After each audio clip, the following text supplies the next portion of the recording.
جب لڑکی کو رخصت کرتے ہیں تو اس وقت ہمارے تاریخ میں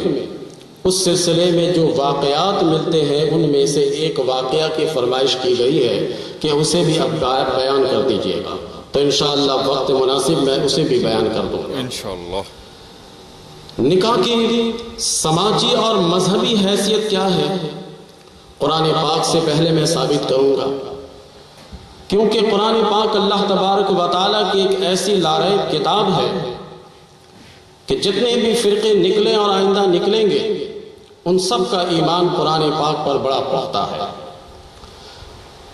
قرآن پاک میں سب سے پہلے ہمیں نکاح کی سماجی اور مذہبی حیثیت پر واضح طور پر یہ بیان ہمیں ملتا ہے کہ انبیاء سابقہ میں سے تقریباً پیغمبر اس مرحلے سے گزرے ہیں،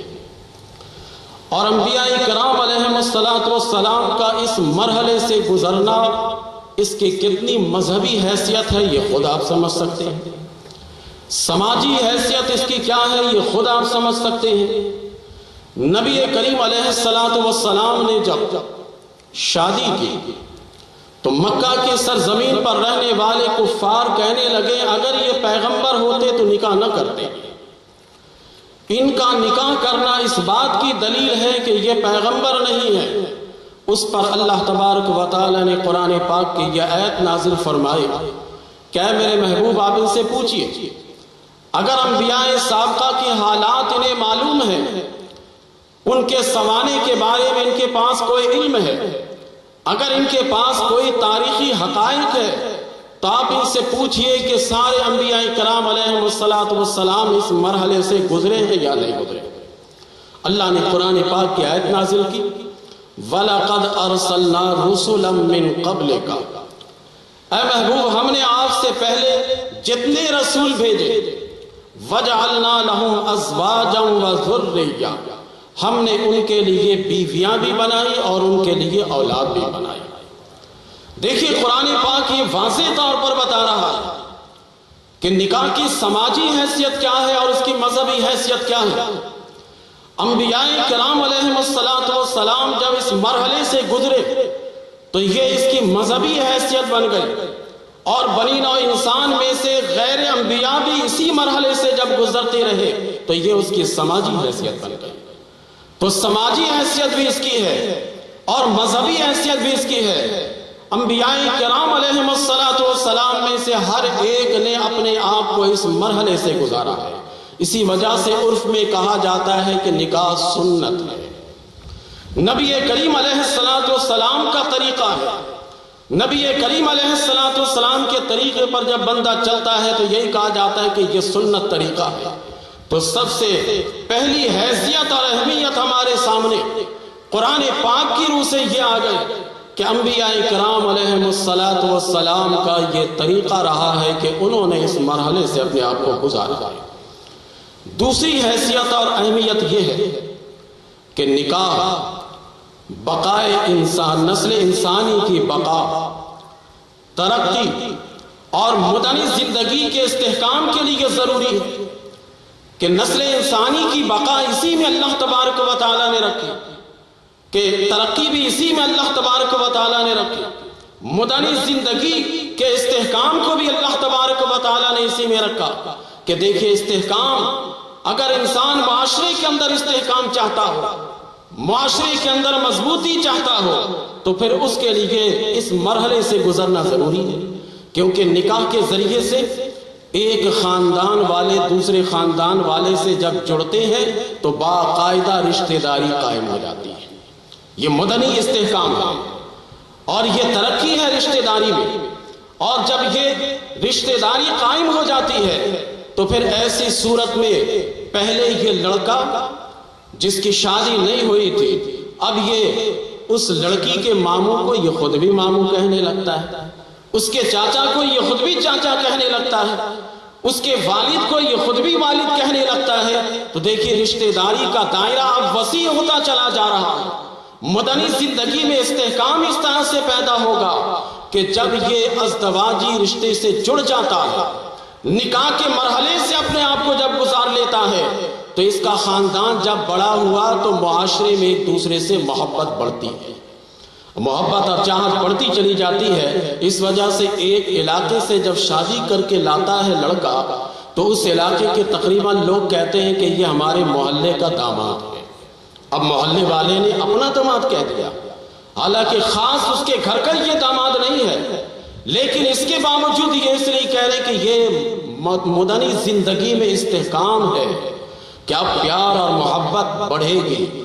الفت اور چاہت بڑھتی چلی جائے گی، اور یہ قرآن یہی چاہتا ہے۔ اللہ تبارک و تعالیٰ نے اس فلسفہ کو یوں بیان کیا،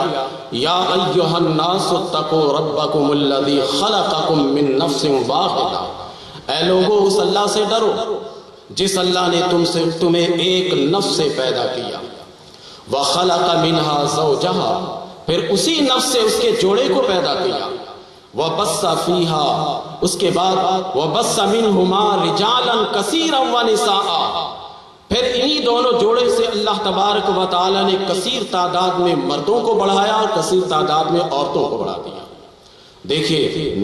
نسل انسانی کی بقا نکاحی میں ہے،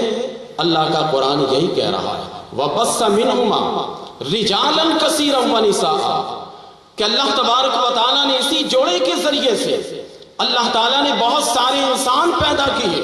بہت سارے مردوں کو پیدا کیا گیا، بہت سارے نساء عورتوں کو۔ یہ مجازی طور پر کہا جا رہا ہے، عرف میں جب تک کہ بچہ بالغ نہیں ہوتا مرد نہیں کہتے، اسی طرح عرف میں جب تک کہ بچی بالغ نہیں ہوتی اسے نساء نہیں کہتے، لیکن قرآن نے یہ عرف میں کہا ہے کہ دیکھیے ان دونوں جوڑوں سے اللہ تبارک و تعالیٰ نے کتنے مرد رجال پیدا کیے اور کتنے نساء اللہ تبارک و تعالیٰ نے پیدا کیے۔ تو دوسرا فائدہ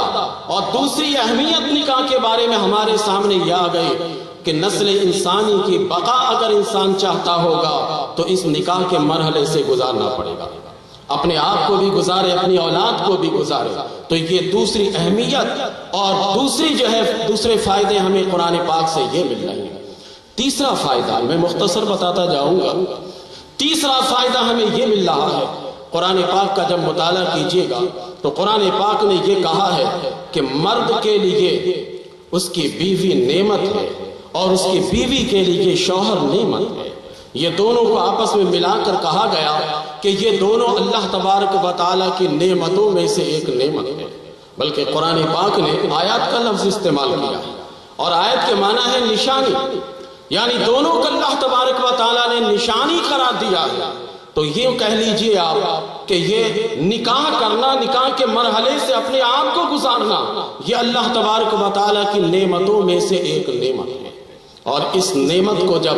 انسان اپناتا ہے تو اللہ کی نشانیوں کو اپناتا ہے۔ قرآن پاک کی آیت بھی میں پڑھتا ہوں، وَمِنْ آيَاتِهِ أَنْ خَلَقَ لَكُم مِّنْ أَنفُسِكُمْ أَزْوَاجًا لِتَسْكُنُوا إِلَيْهَا وَجَعَلَ لَكُم بَيْنَكُم مَّوَدَّةً وَرَحْمَةً، یعنی اللہ تبارک و تعالیٰ نے فرمایا کہ اللہ کی نشانیوں میں سے ہے کہ أَنْ خَلَقَ لَكُم مِّنْ أَنفُسِكُمْ، کہ اللہ تبارک و تعالیٰ نے تمہاری ہی جان میں سے تمہارے لیے جوڑے پیدا کیے،